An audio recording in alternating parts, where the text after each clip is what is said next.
Good morning, this is Mrs. Moss, and today's lesson is going to be an explanation of how to do order of operations. I do want you to get your spiral and a pencil right now. You're not going to copy down everything. I'll tell you what to write down. So pause the video until you're ready to begin. Okay, I would like you to copy the title. So this is Compare and Evaluate Expressions with parentheses. Order of operations. Pause the video until you're done with your title. Okay, the other item I would like you to write down is this acronym. This acronym is Pemdas. Try saying it, Pemdas. So it's a P-E-M-D-A-S.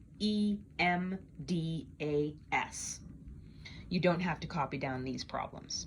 Okay, so now we're going to fill in what do these letters stand for.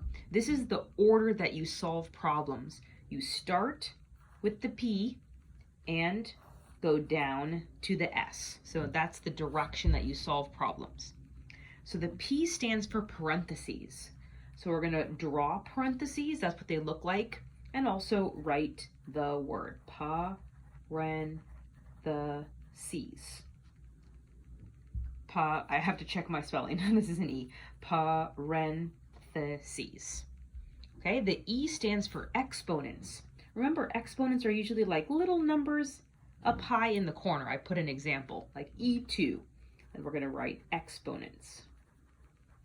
If I'm going too fast, you just pause the video until you're ready. The M stands for multiplication.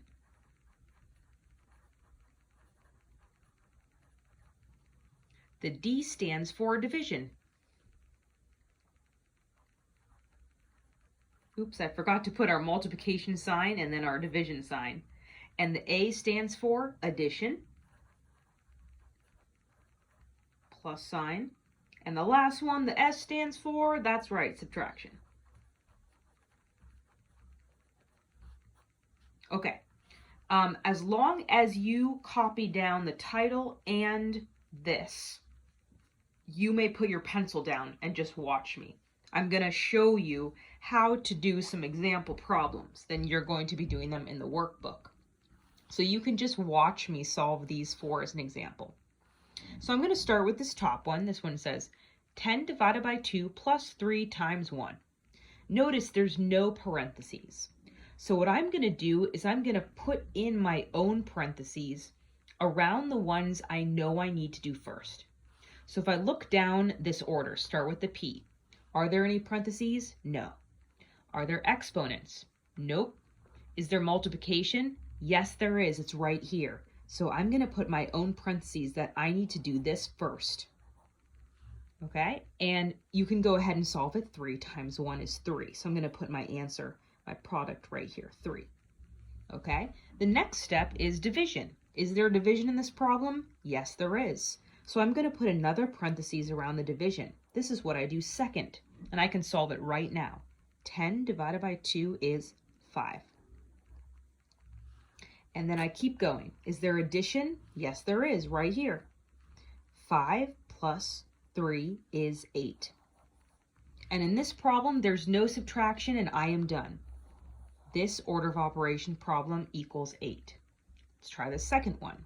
So again, you don't have to write these down. You can just like solve them in your head as I do them out loud. So start from the top. Are there parentheses? Yes, there are, right here. I'm going to solve this first. This dot right here means multiplication.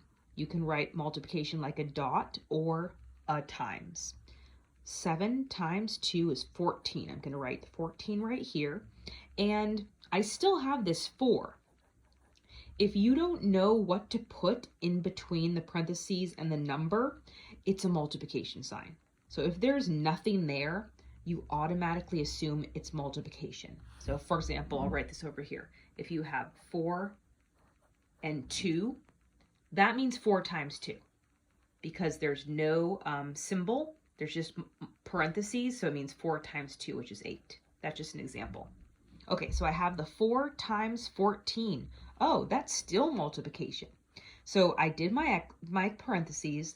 There are no exponents, so now I'm at multiplication. So that means the next thing I need to do is this one, 14 times 4.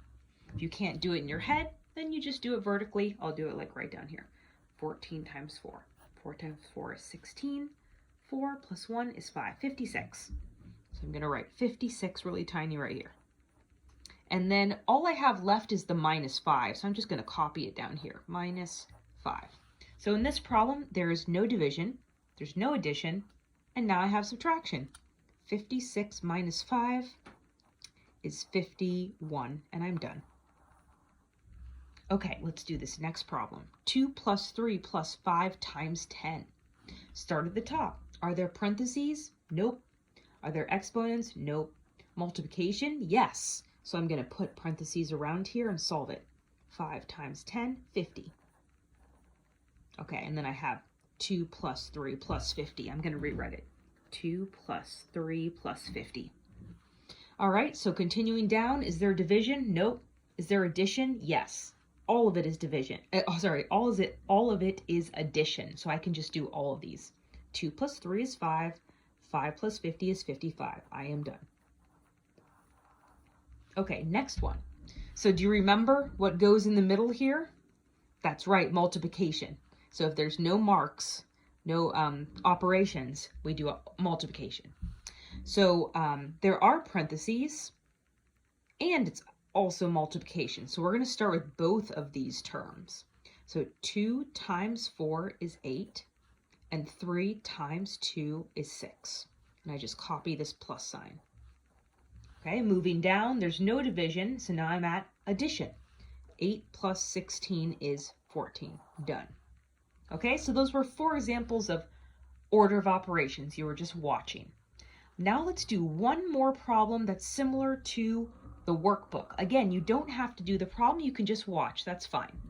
So in the workbook, they're going to give you a fraction multiplication problem, and they're going to ask you which of these equals the same thing. Okay, so you can solve this problem, like if we solve this right now, 3 times 2 is 6. If I have a 1 on the bottom here, 1 times 6 is 6. This answer is actually equal to 1 whole.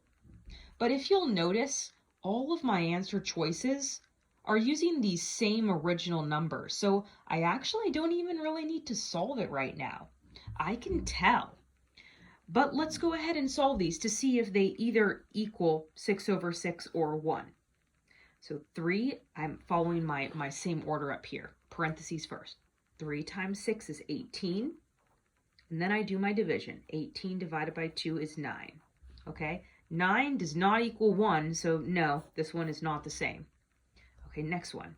Here's my parentheses, start with that. 6 times 2 is 12. 12 divided by 3 is 4.